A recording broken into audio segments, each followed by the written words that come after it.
नमस्कार मित्रों, आप सभी लोगों का अपना अलग चैनल में स्वागत है। जैसा कि आप जान रहे हैं कि हम लोग 300 महत्वपूर्ण क्वेश्चन को मात्र 4 वीडियो में, जो 10-10, 15-15 मिनट की वीडियो हैं, उसमें से कवर कर रहे हैं।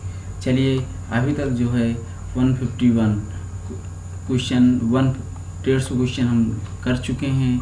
अब जिसके पश्चात 151 क्वेश्चन करने वाले हैं। चलिए शुरू करते हैं।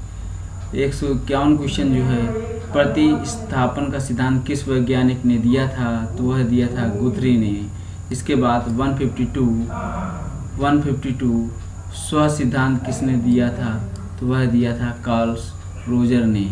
इसके बाद 153 आवश्यकता का पद सोपान सिद्धांत किसने दिया? तो वह दिया था अब्राहम मॉसले ने। इसके बाद अधिगम का अर्थ क्या है? तो अधिगम का जो अर्थ है वह है सीखना। इसके बाद अधिगम से क्या तात्पर्य है? तो अधिगम से तात्पर्य है मानव व्यवहार में होने वाले स्थायी परिवर्तन अधिगम कहलाता है। इसके बाद नेक्स्ट क्वेश्चन चलेंगे, अधिगम पूर्ण कब होगा? तो अधिगम जब पूर्ण होगा जब मानव व्यवहार में स्थायी परिवर्तन हो जाए। जब मानव व्यवहार में स्थायी परिवर्तन हो जाए। इसके बाद संज्ञान किसे कहते हैं? तो किसी ज्ञान को ग्रहण करना ही संज्ञान कहलाता है। इसके बाद 158 व्यवहारवादी मनोविज्ञान के जनक कौन हैं?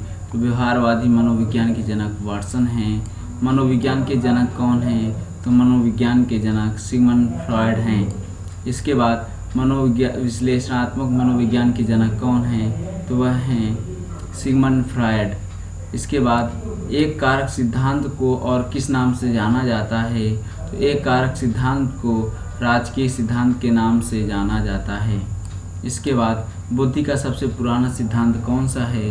तो बुद्धि का सबसे पुराना सिद्धांत एक कारक सिद्धांत है।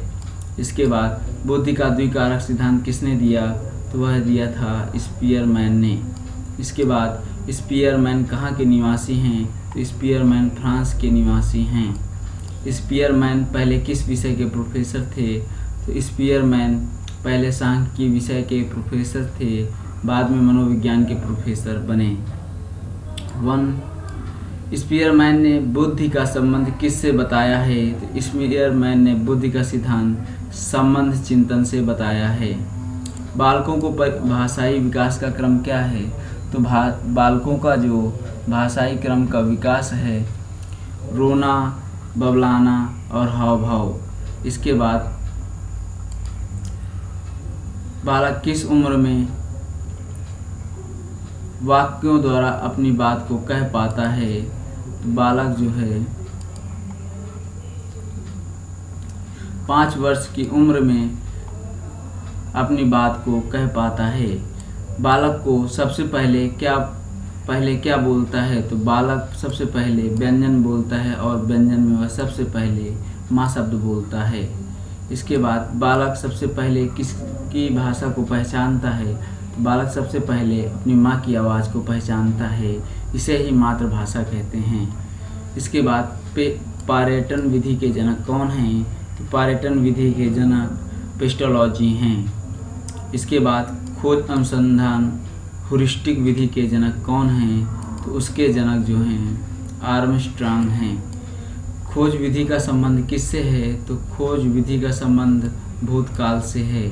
अन्वेषण विधि के जनक कौन हैं? तो वह हैं आर्मस्ट्रांग। इसके बाद पढ़ाने की विधि सबसे अच्छी विधि कौन सी है? जो प्रोजेक्ट विधि पढ़ाने की सबसे अच्छी विधि है। परियोजना विधि के जनक कौन हैं? तो अमेरिका के प्रसिद्ध शिक्षा शास्त्री जॉन डेवी के योग्य शिष्य किलपैट्रिक जी हैं। इसके बाद सूक्ष्म शिक्षण अर्थात माइक्रो टीचिंग के जनक कौन हैं? तो रॉबर्ट बुश हैं। इकाई उपागम के जनक कौन हैं? माइसस हैं।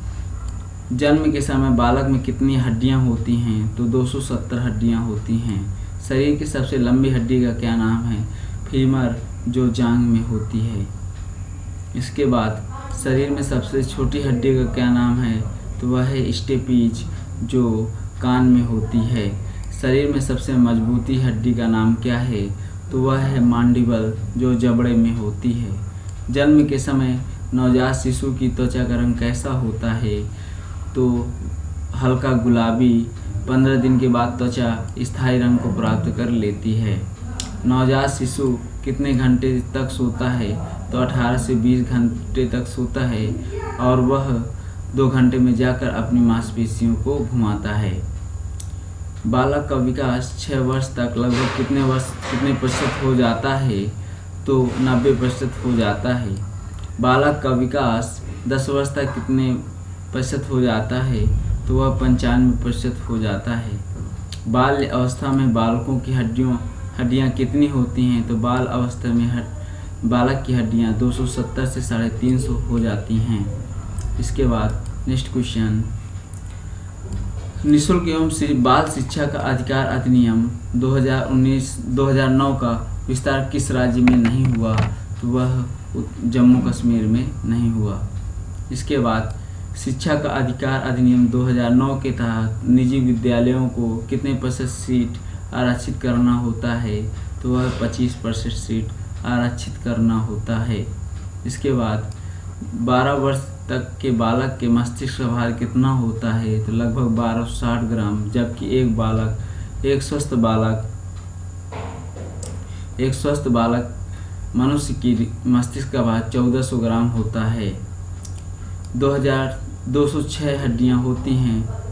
मनुष्य के शरीर में कितनी हड्डियां होती हैं? तो 206 हड्डियां होती हैं, जबकि बालक के जन्म के समय बालक में 270 हड्डियां होती हैं एवं बाल अवस्था में बालक की हड्डियां 350 होती हैं। बालक के विकास की दशा कैसी होती है? तो सिर से पैर की होती है। इसे केंद्र से बाहर की ओर और सामान्य से विशिष्ट की ओर भी कहते हैं। विश्लेषणात्मक मनोविज्ञान के जनक कौन हैं? तो वह हैं सिगमंड फ्रायड। तूफान की अवस्था किसे कहा जाता है? किशोर अवस्था को कहा जाता है। किशोर अवस्था को तूफान की अवस्था किसने कहा था? तो स्टैनले हॉल ने कहा था। नैतिक विकास का सिद्धांत किसने दिया? तो कोहलबर्ग ने दिया। मूल प्रवृत्ति का सिद्धांत किसने दिया? तो मैकडूगल ने 14 मूल प्रवृत्तियों द्वारा बताया है। संवेग क्या है? तो मन की उत्तेजित दशा को संवेग कहते हैं, जैसे क्रोध, खुशी। ठीक है। इसके बाद व्यक्ति का स्व सिद्धांत किसने दिया? तो कार्ल रोजर ने दिया। सीखने का सिद्धांत किसने दिया? थॉर्नडाइक ने दिया। खेल पद्धति के जनक कौन हैं? तो किलपैट्रिक हैं। ह्यूरिस्टिक पद्धति के जनक कौन हैं? आर्मस्ट्रॉन्ग हैं। प्रोजेटिव पद्धति के जनक कौन हैं? जॉन डेवी हैं। इसके बाद अस्थायी मानव दांत कितने होते हैं? तो 20 होते हैं, जिन्हें दूध के दांत भी कहते हैं। इसके बाद शिशु के मस्तिष्क का वजन कितना होता है? तो शिशु के मस्तिष्क का वजन 350 ग्राम होता है। मनुष्य के मस्तिष्क का वजन 1 किलो 400 ग्राम होता है, अर्थात 1400 ग्राम होता है। जीन पियाजे ने जिनेवा में किसकी स्थापना की? तो वह लेबोरेटरी स्कूल की स्थापना की, जिसमें उन्होंने मनोविज्ञान के कई प्रयोग किए। जीन पियाजे के द्वारा रचित पुस्तक का नाम क्या है? तो the language and thought of the child. यह पुस्तक उन्होंने 1923 में लिखी थी। जीन पियाजे ने संज्ञानात्मक विकास को ध्यान में रखते हुए बालक की कितनी अवस्थाएं बतलाई? तो जीन पियाजे ने संज्ञानात्मक विकास को ध्यान में रखते हुए बालक की 4 अवस्थाएं बताई। संवेदी गामक अवस्था, जो जन्म से 2 वर्ष तक होती है। इसके बाद पूर्व संक्रियात्मक अवस्था, जो 2 से 7 वर्ष होती है।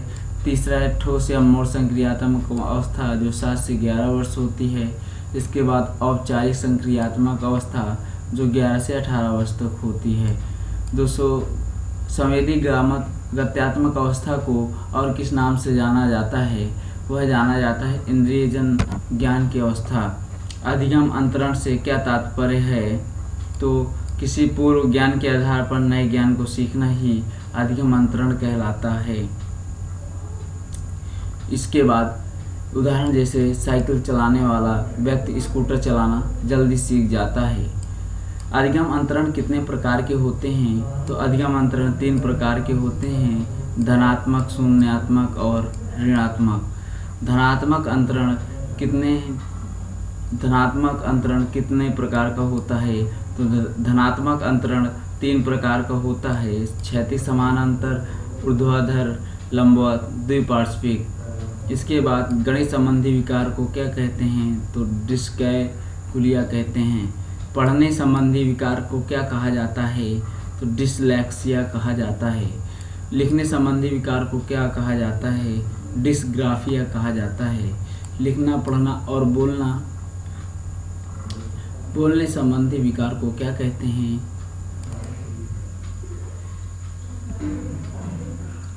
लिखना, पढ़ना और बोलने संबंधित विकार को क्या कहा जाता है?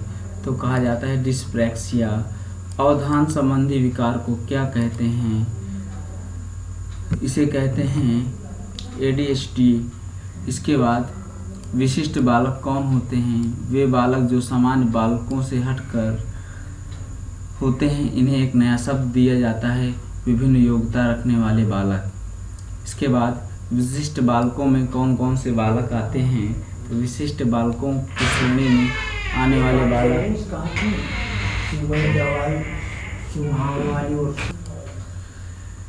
विशिष्ट बालक कौन से होते हैं? वे बालक जो सामान्य बालकों से हटकर होते हैं। उन्हें एक नया शब्द दिया जाता है, विभिन्न योग्यता रखने वाले बालक।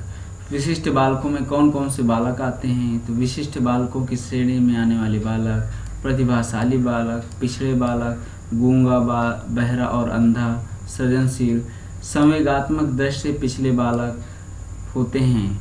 इसमें एक नोट दिया गया है, विकलांग बालक विशिष्ट बालकों की श्रेणी में नहीं आते हैं। इसके बाद समावेशी शिक्षा किसे कहते हैं? तो विशिष्ट बालकों के लिए बनाई गई नई शिक्षा प्रणाली समावेशी शिक्षा कहलाती है। प्रतिभाशाली बालक किसे कहते हैं? तो ऐसे बालक जिनकी IQ 110 से अधिक होते हैं उन्हें प्रतिभाशाली बालक कहते हैं। पिछड़ा बालक किसे कहते हैं? तो ऐसे बालक जिनका IQ लेवल 90 से कम होता है उन्हें पिछड़ा बालक कहते हैं। सामान्य बुद्धि के बालक का IQ कितना होता है? तो 90 से 110 के मध्य होता है।